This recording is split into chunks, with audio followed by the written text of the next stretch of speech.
tālofa lava, a paau o le tala le lei mo oi. O le whaamalusi au mo i tātou le nei asu, ia whaia le mea sao. O ani au whaanoanoanga o iai.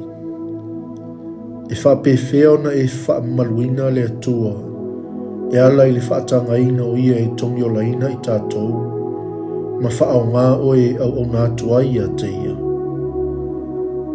Na whetalai ova ia manase malona nuu, ai lātou te le i whaalongo ai lava. O na whao o aile e ova ia te i lātou o li e pule i au o le tupo a suria.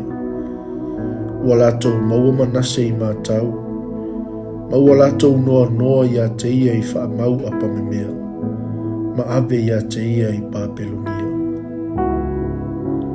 Sa puapua ngā tia o ia, o na matua whaatonga tuaile o ia ia i ova lona atua, ma ua matua whaamau a lalo o ia i luma o le atua o ona tamao. Na whaia e manase o le mea sao, na ia sa ilia le finangalo malie o Iova lona atua, ma ua matua whaamau a lalo lava o ia. Na whaafunga ina o ia e le atua, ma toi whaafuisia o ia e whai matupu. Na suia e manase e whainga whaapaupau i le tapuai i le atua moni e tōtasi. Na ia tatalo fo'i a te ia, o na whaafunga mai ailea o ia i a te ia. Ma ana talia lana ai oi. Ma ua whaafoi mai a te ia Jerusalema i lona malu. O na i loa ai lea e manase. O Jehova o le atua lava ia. O whaamatauina ea oe e lo whaanono. E le o tuai. E whaafongaina e le atua la tātou tatalo whaamaua lalo ma le salamau.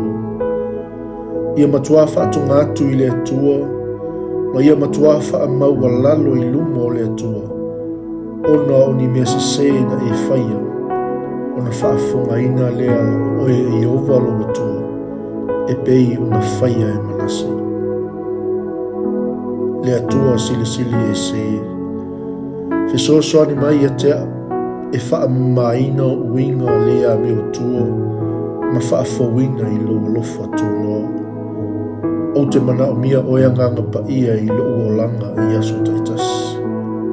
O lea, ia whaatu muina au, ia whaia lo fina ngalu, e whesoasoani atu i tangata e whaia le mea sao, e maa lia i lau sila, ma fia whaafafonga i ai i lau fia. Ono Iesu ke riso wala tuaila mātou tatalo.